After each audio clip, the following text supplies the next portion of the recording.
Good morning everyone, it's Elizabeth here and getting ready for our new book for Tuesday.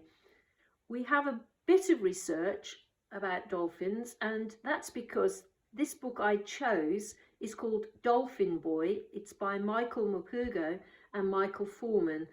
Michael Morpurgo has written many books, and we perhaps will have a look at one of his in the future called War Horse. If you get chance anyway, have a look and do a bit of research on War Horse. It's a very interesting book. Anyway, we're looking at Dolphin Boy because it reminds us of the seaside, which we all love, and the sunshine and being out and about. So Dolphin Boy by Michael Morpurgo. This is from the library. I have 5 copies and mine makes 6. If necessary, we can share.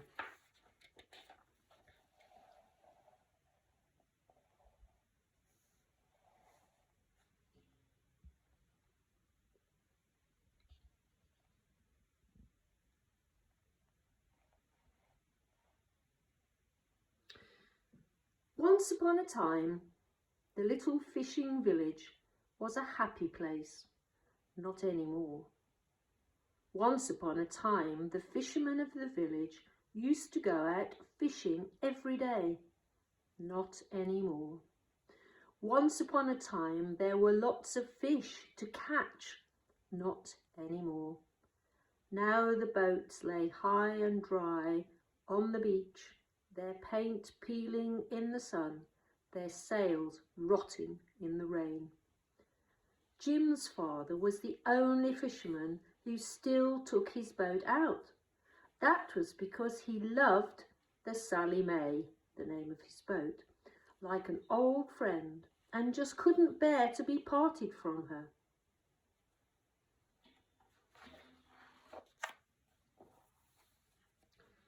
Whenever Jim wasn't at school, his father would take him along. Jim loved the Sally May as much as his father did, in spite of her raggedy old sails.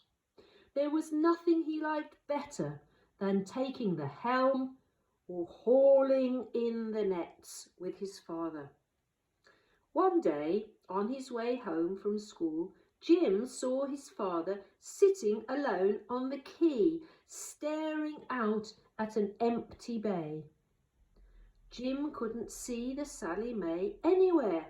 "Where's the Sally May?" he asked.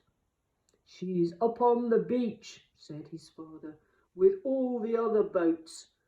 I've caught no fish at all for a week, Jim.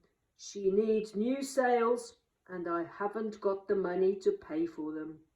No fish, no money. We can't live without money. I'm sorry, Jim." That night, Jim cried himself to sleep. After that, Jim always took the beach road to school because he liked to have a look at the Sally May before school began. He was walking along the beach one morning when he saw something lying in the sand amongst the seaweed. It looked like a big log at first, but it wasn't. It was moving. It had a tail and a head. It was a dolphin. Jim knelt in the sand beside him. The boy and the dolphin looked into each other's eyes. Jim knew then exactly what he had to do. "Don't worry," he said. "I'll fetch help. I'll be back soon, I promise."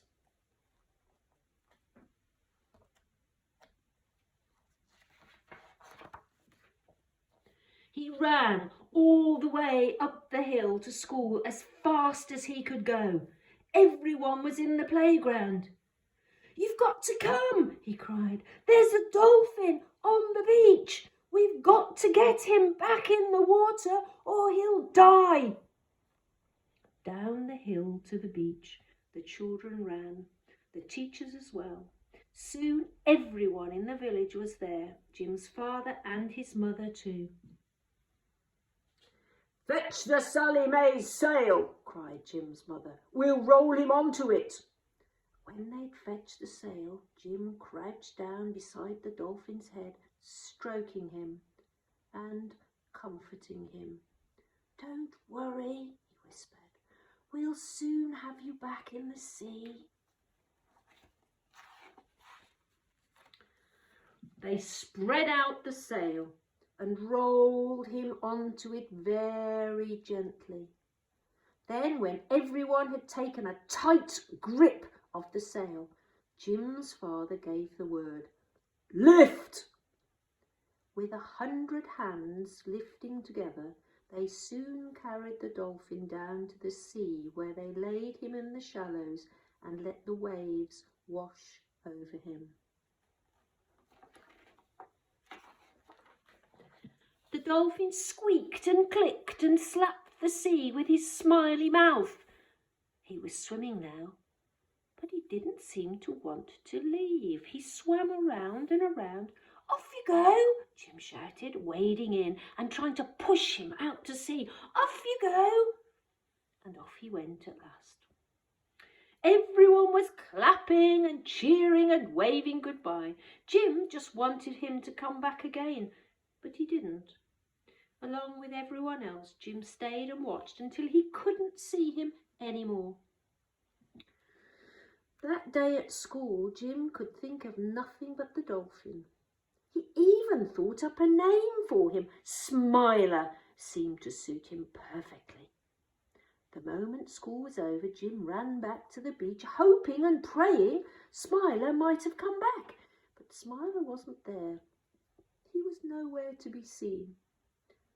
Filled with sudden sadness, he rushed down to the pier. "Come back, Smiler," he cried. "Please, come back, please."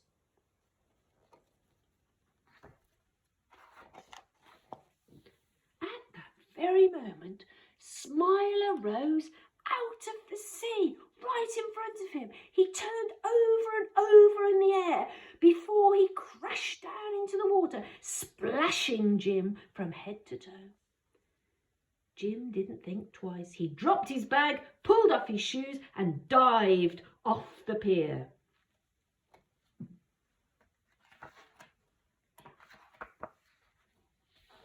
At once, Smiler was there beside him, swimming all round him, leaping over him, diving under him.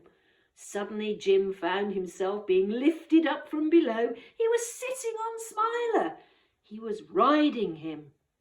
Off they sped out to sea, Jim clinging on as best he could. Whenever he fell off, and he often did, Smiler was always there so that Jim could always get on again. The further they went, the faster they went. And the faster they went, the more Jim liked it.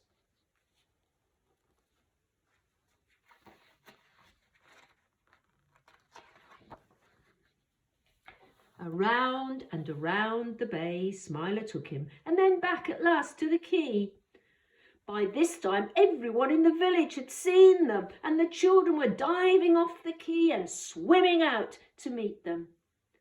All of them wanted to swim with Smiler, to touch him, to stroke him, to play with him, and Smiler was happy to let them. They were having the best time of their lives. Every day after that, Smiler would be swimming near the quay, waiting for Jim to give him his ride. And every day the children swam with him and played with him too. They loved his kind eyes and smiling face.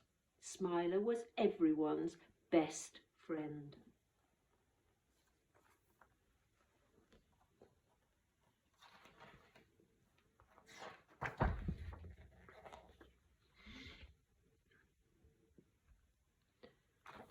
Then one day Smiler wasn't there. They waited for him, they looked for him, but he never came. The next day he wasn't there either, nor the next, nor the next. Jim was broken-hearted, and so were all the children. Everyone in the village missed Smiler, young and old alike, and longed for him to come back. Each day they looked, and each day he wasn't there. When Jim's birthday came, his mother gave him something she hoped might cheer him up.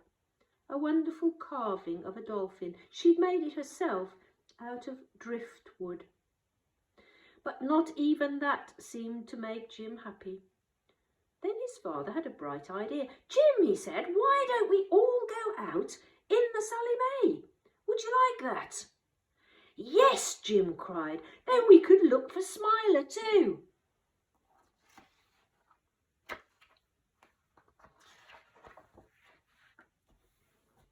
So they hauled the Sally May down to the water and set the sails. Out of the bay they went, out into the open sea, where, despite her raggedy old sails, the Sally May flew along over the waves. Jim loved the wind in his face and the salt spray on his lips. There were lots of gulls and gannets, but no sight of Smiler anywhere. He called for him again and again, but he didn't come.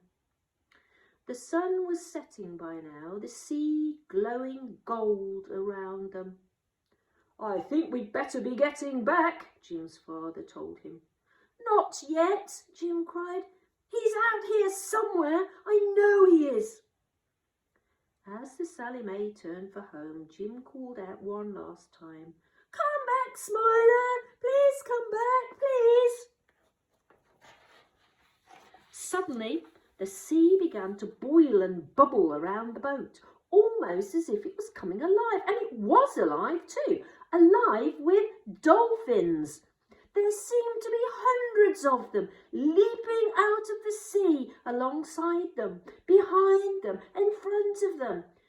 Then one of them leapt clear over the Sally May, right above Jim's head. It was Smiler. Smiler had come back, and by the look of it, he'd brought his whole family with him.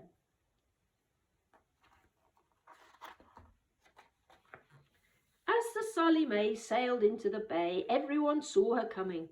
The dolphins dancing all about her in the golden sea. What a sight it was!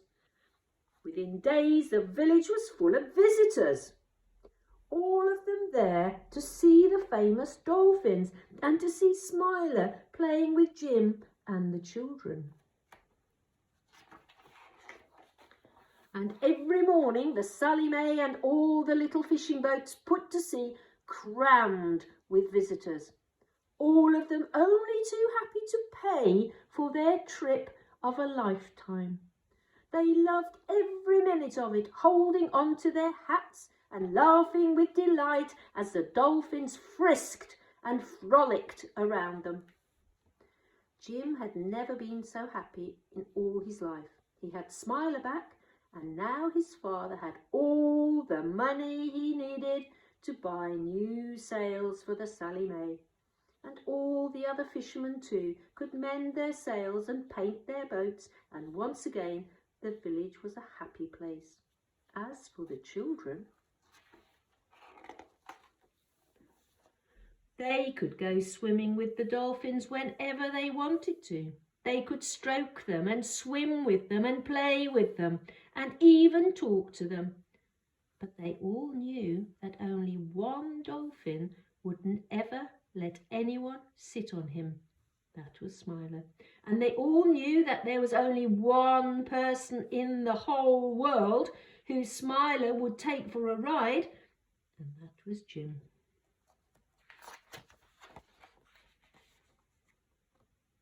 I hope you enjoyed that story, and if you have friends who'd like to read it along with us as well, please feel free to give them the link to the video on YouTube.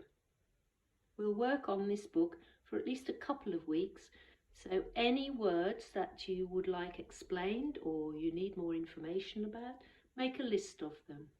And I'll see you in a week's time. I won't be here next Tuesday, but I will be here tonight. And I'll put this on now and I'll tell you tonight where it is. Have a lovely week. See you all soon. Bye now.